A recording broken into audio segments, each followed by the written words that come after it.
क्या आप तैयार हैं एक और खौफनाक कहानी के लिए? अगर आप भी हॉरर स्टोरीज के शौकीन हैं, तो इस वीडियो को लाइक करें, चैनल को सब्सक्राइब करें और घंटी के आइकन को दबाना न भूलें, ताकि आपको हर नई कहानी का अपडेट मिल सके। आज हम आपको सुनाने जा रहे हैं एक ऐसी कहानी जिसे सुनकर आपकी रूह कांप जाएगी। तो बिना किसी देरी के शुरू करते हैं द मिरर हाउस। सुबह 6:15, ठंडी सुबह थी। चारों तरफ बर्फ जमी थी और हवा में अजीब सी नमी थी। जेनिफर हॉलैंड अपने पुराने लकड़ी के घर की खिड़की से बाहर झांक रही थी। पास ही उसका बेटा एलियट अपने बिस्तर पर करवटें बदल रहा था। ये घर उन्हें उसके दादा से विरासत में मिला था, जंगल के पास एकांत में। जेनिफर और एलियट यहां एक नई शुरुआत के लिए आए थे, शहर की भागदौड़ से दूर। सब कुछ शांत और सुंदर लग रहा था। दोपहर 1 बजे घर में एक कमरा था जिसे जेनिफर ने अभी तक नहीं खोला था, मिरर रूम। दीवारों पर पुराने हाथ से तराशे हुए शीशे लगे थे। हर एक शीशा थोड़ा झुका हुआ और उनमें कुछ धुंधला दिखता था। यहां कुछ अजीब है, जेनिफर ने बुदबुदाया। एलियट ने अचानक पूछा, मां, इन शीशों में जो दूसरा बच्चा दिखता है वो कौन है? जेनिफर चौंक गई। क्या मतलब? वो मुझे देख रहा था, लेकिन मेरी तरह नहीं दिखता। रात 12:32, जेनिफर की नींद खुली। किसी ने घर की सीढ़ियां चढ़ी थीं, बहुत धीमी घसीटती हुई चाल। उसने खुद को समझाया, बस पुराना घर है, लकड़ी की आवाजें हैं।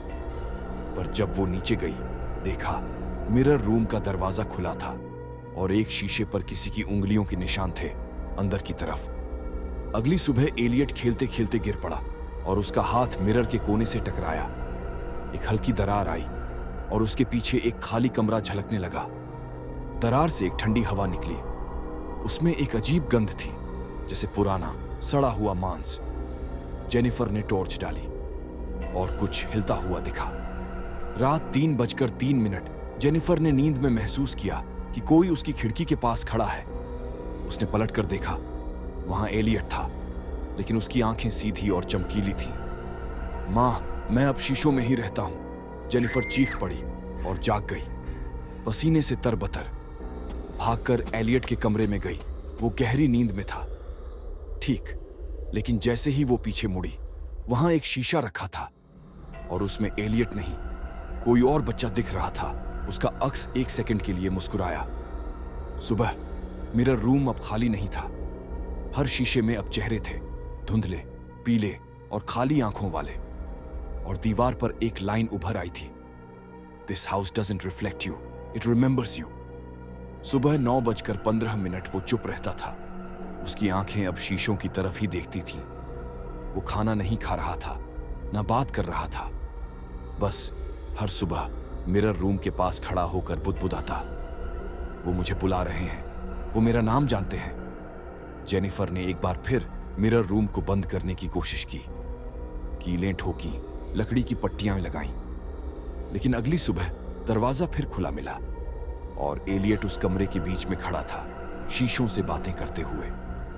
रात 11:44, जेनिफर को मिरर रूम से कोई रुलाई की आवाज आई, जैसे कोई बच्चा फंसा हो।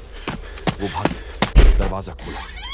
अंदर सिर्फ अंधेरा था और हर शीशा अब काले पर्दों से ढका हुआ था। पर आवाज आ रही थी, मां, मैं यहां हूं। एलियट की आवाज। जेनिफर चीखते हुए शीशों के पास गई, एक एक कर पर्दे हटाने लगी। हर शीशे में अलग अलग वर्जन थे एलियट के। कहीं वो रो रहा था, कहीं उसकी आंखें खून से भरी थीं, कहीं उसका चेहरा सीधा नहीं, मुड़ा हुआ था। और फिर एक शीशे में उसने खुद को देखा, लेकिन वो नहीं थी। उसका अक्स मुस्कुरा रहा था। धीरे धीरे होंठ हिले। अब तेरी बारी है। अचानक पूरा कमरा कांपने लगा, शीशे चटकने लगे। हर अक्स बाहर निकलने को छटपटा रहा था। जेनिफर पीछे भागी, लेकिन मिरर रूम का दरवाजा बंद हो गया। अंदर की हवा अब धुएं जैसी हो चुकी थी और तब कमरे के बीचों बीच एक दरार फटी, जैसे कोई अदृश्य हाथ नीचे से जमीन को फाड़ रहा हो। उस दरार से एक बच्चा निकला, एलियट जैसा, लेकिन उसका चेहरा सीधा नहीं था। उसकी आंखें उलटी थीं और उसकी हड्डियां बाहर को उभरी थीं। वो अब तेरा बेटा नहीं है, एक बूढ़ी आवाज गूंजी। तूने जिस घर को अपनाया वो तुझे याद कर रहा है। अब तू उसका हिस्सा है। 1 साल बाद वर्मोंट के उसी घर में एक नई फैमिली शिफ्ट होती है। जैसे ही उनके बच्चे ने मिरर रूम देखा, वो मुस्कुराया और बोला, माँ, इन शीशों में एक आंटी दिख रही है। वो मुझसे कह रही हैं, आई लिव हियर नाउ। और फिर सारे शीशे धीरे धीरे धुंधले हो गए। अगर आपको ये कहानी पसंद आई हो तो इसे लाइक, शेयर और सब्सक्राइब जरूर करें। ऐसी ही डरावनी कहानियों के लिए हमारे साथ जुड़े रहें। धन्यवाद।